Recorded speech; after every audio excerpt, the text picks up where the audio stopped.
क्या होगा जब बेटा अपने ही माँ बाप को बोझ समझे, जब भाई अपनी ही बहन की इज्जत लूट ले, जब रिश्ते सिर्फ नाम के रह जाएं। ये कोई कल्पना नहीं, ये है देवी संध्या का श्राप, जिसने कलियुग को सबसे भयानक युग बना दिया है। नमस्कार साथियों, आप सभी का स्वागत है। आज हम बात करने वाले हैं एक ऐसे विषय पर जो जितना रहस्यमय है उतना ही डरावना और विचार करने योग्य भी है। वह विषय है अकाल मृत्यु। हर इंसान इस धरती पर एक निश्चित उद्देश्य लेकर जन्म लेता है। उसकी आयु, उसके कर्म, उसका जीवन और मृत्यु सब कुछ पहले से तय होता है। लेकिन जब इंसान अपनी निर्धारित आयु पूरी करने से पहले ही मर जाता है तो उसे शास्त्रों में अकाल मृत्यु कहा जाता है। अब सवाल यह है कि अगर किसी की मृत्यु समय से पहले हो जाए तो क्या उसकी आत्मा को शांति मिलती है? क्या वह सीधा मोक्ष पाती है या भटकती रहती है? गरुड़ पुराण और शास्त्र इस बारे में क्या कहते हैं? इन्हीं सवालों का उत्तर हम इस पूरी वीडियो में खोजेंगे। तो आइए शुरू करते हैं अकाल मृत्यु का रहस्य। दो अकाल मृत्यु क्या है? सामान्य मृत्यु जब इंसान अपनी पूरी आयु जीकर धीरे धीरे शरीर को त्याग देता है। यह मृत्यु साधारण और शांति देने वाली होती है। अकाल मृत्यु जब अचानक किसी दुर्घटना, बीमारी, आत्महत्या, हत्या, युद्ध, आग, डूबने या किसी अन्य अप्राकृतिक कारण से मृत्यु हो जाती है। शास्त्रों के अनुसार अकाल मृत्यु सिर्फ शरीर का अंत नहीं है, बल्कि यह आत्मा के अधूरे कर्मों का प्रतीक है। उदाहरण, मान लीजिए किसी की आयु 70 साल है, लेकिन 35 वर्ष की उम्र में दुर्घटना में मौत हो गई, तो उसके अगले 35 वर्षों के सभी कर्म अधूरे रह गए। यही कारण है कि ऐसी आत्मा को अशांति और बेचैनी का अनुभव होता है। 3 शास्त्रों में अकाल मृत्यु। महाभारत में कहा गया है कि युद्ध में मरे हुए वीर योद्धाओं को अकाल मृत्यु नहीं बल्कि वीरगति मिलती है। लेकिन सामान्य परिस्थितियों में अगर कोई व्यक्ति अचानक मर जाता है तो उसे अकाल मृत्यु माना जाता है। गरुड़ पुराण में लिखा है कि अकाल मृत्यु के बाद आत्मा को सीधी मुक्ति नहीं मिलती, वह कई बार प्रेत योनि में फंस जाती है। 4 क्यों होती है अकाल मृत्यु? का पिछले जन्म के अधूरे कर्म। शास्त्र कहते हैं कि अगर किसी जन्म में इंसान ने भारी पाप किए हों या अच्छे कर्म अधूरे छोड़ दिए हों तो अगले जन्म में उसकी मृत्यु जल्दी हो सकती है। ख पितृ दोष। अगर परिवार में पूर्वजों का श्राद्ध, तर्पण या पिंडदान न किया गया हो।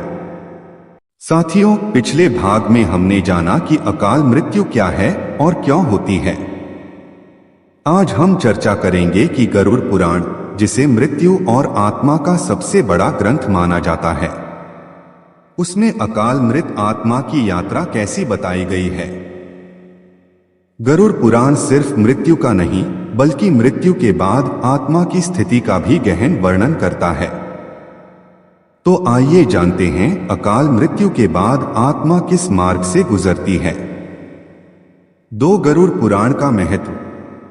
गरुड़ पुराण वैष्णव परंपरा का पवित्र ग्रंथ है। इसमें भगवान विष्णु ने गरुड़ को मृत्यु और आत्मा से जुड़ी सारी बातें बताई। हिंदू धर्म में यह ग्रंथ मृत्यु के समय और श्राद्ध कर्मों में पढ़ा जाता है। इसका उद्देश्य है जीवों को मृत्यु का सत्य बताना और आत्मा की मुक्ति का मार्ग समझाना। इसमें लिखा है कि मृत्यु के बाद आत्मा तुरंत एक यात्रा पर निकलती है, लेकिन यह यात्रा सभी आत्माओं के लिए समान नहीं होती। अकाल मृत आत्माओं की यात्रा सबसे कठिन और पीड़ादायक होती है।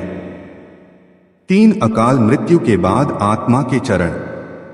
का पहला चरण भ्रम और अस्वीकार। जब आत्मा अचानक शरीर छोड़ती है तो उसे यकीन नहीं होता कि वह मर चुकी है। वह अपने प्रियजनों को पुकारती है, रोती है, लेकिन कोई जवाब नहीं देता। यह अवस्था बहुत पीड़ादायक होती है। ख दूसरा चरण, घर और परिवार के आसपास रहना।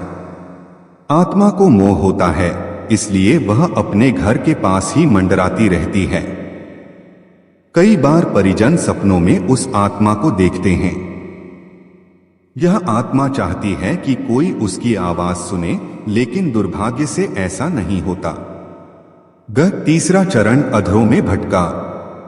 सामान्य मृत्यु पर आत्मा यमदूतों के साथ यमलोक की ओर बढ़ती है, लेकिन अकाल मृत आत्मा अधर में फंस जाती है। गरुड़ पुराण कहता है कि अकाल मृत्यु के बाद आत्मा तुरंत यमलोक नहीं पहुंचती, वह भटकती रहती है। घ चौथा चरण, यमदूतों का सामना। धीरे धीरे यमदूत आत्मा को पकड़कर ले जाने आते हैं। आत्मा डर से कांपती है, क्योंकि उसने मृत्यु के लिए कोई तैयारी नहीं की होती। अगर परिवार ने श्राद्ध और तर्पण न किया हो तो आत्मा को यमदूत खींचकर ले जाते हैं। 4 प्रेत योनि का दुख। गरुड़ पुराण में बताया गया है कि अकाल मृत्यु के बाद आत्मा अक्सर प्रेत योनि में चली जाती है। प्रेत योनि के लक्षण। साथियों, पिछले भाग में हमने गरुड़ पुराण के आधार पर जाना कि अकाल मृत्यु के बाद आत्मा किस प्रकार भटकती है और उसे शांति कैसे मिलती है। आज हम चर्चा करेंगे ज्योतिष शास्त्र की, क्योंकि हमारी कुंडली, ग्रह नक्षत्र और दैवीय योग हमारे जीवन मरण का गहरा रहस्य छिपाए रहते हैं। तो आइए जानते हैं ज्योतिष के अनुसार अकाल मृत्यु क्यों होती है और इससे बचने के लिए क्या उपाय बताए गए हैं। 2 अकाल मृत्यु और ज्योतिष शास्त्र। ज्योतिष शास्त्र मानता है कि प्रत्येक मनुष्य की जन्मपत्री में उसकी आयु का लेखा जोखा छिपा होता है। आयु को 3 भागों में बांटा गया है। 1 अल्पायु कम आयु, 2 मध्यम आयु, 3 पूर्ण आयु। जब ग्रह नक्षत्र प्रतिकूल हो तो मनुष्य अल्पायु या अकाल मृत्यु को प्राप्त होता है। यह मृत्यु कभी दुर्घटना, रोग या अचानक घटना से हो सकती है। 3 कुंडली में अकाल मृत्यु के संकेत। ज्योतिषियों ने कुंडली में कुछ विशेष योग बताए हैं जो अकाल मृत्यु की ओर इशारा करते हैं। क मारक भाव। कुंडली का द्वितीय 2 एनडी और सप्तम 7 एथ भाव मारक भाव कहलाते हैं।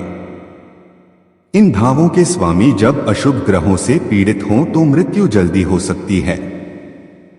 ख अशुभ ग्रहों की दशा।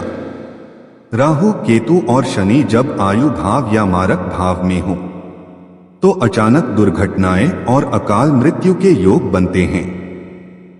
ग 8वां भाव आयुष्य भाव। 8वां भाव मनुष्य की उम्र और मृत्यु से जुड़ा है। यदि यहां पाप ग्रह शनि, मंगल, राहु, केतु बैठे हों तो अकाल मृत्यु का खतरा रहता है। घ दुर्घटनाओं के योग। मंगल और राहु की युति, अंगारक दोष, अकाल मृत्यु का बड़ा कारण मानी जाती है। सूर्यशनि का कठोर दृष्टि संबंध भी अचानक मृत्यु ला सकता है। 4 अकाल मृत्यु के ज्योतिषीय कारण।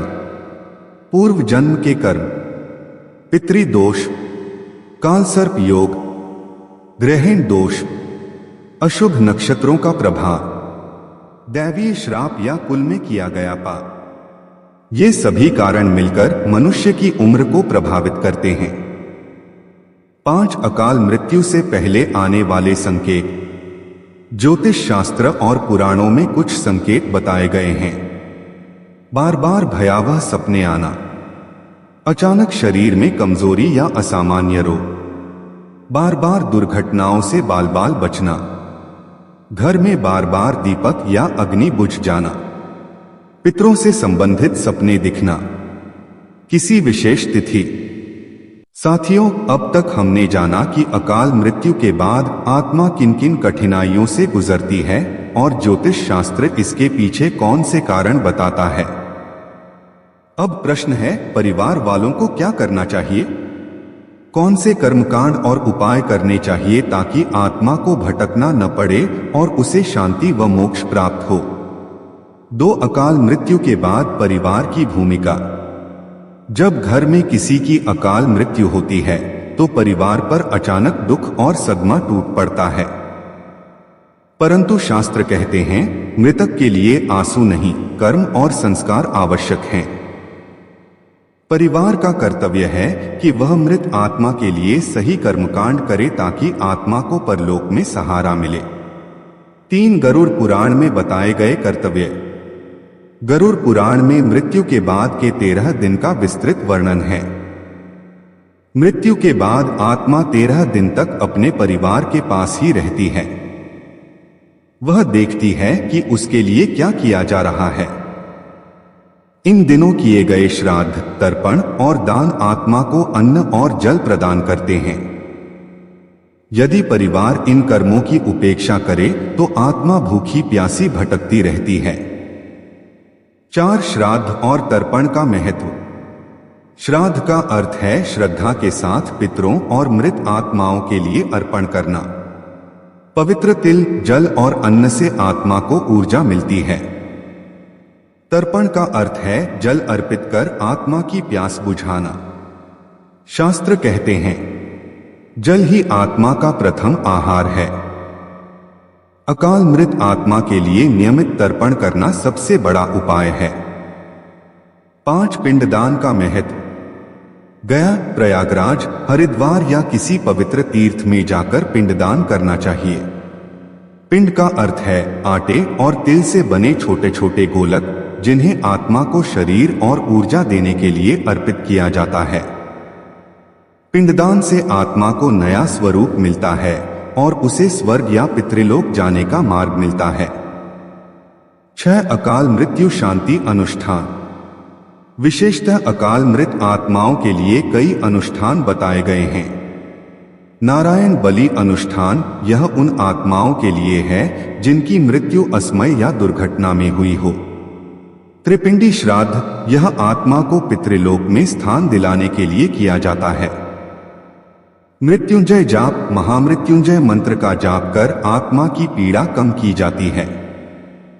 पितृ गायत्री मंत्र का जाप कर आत्मा को ऊर्जा दी जाती है।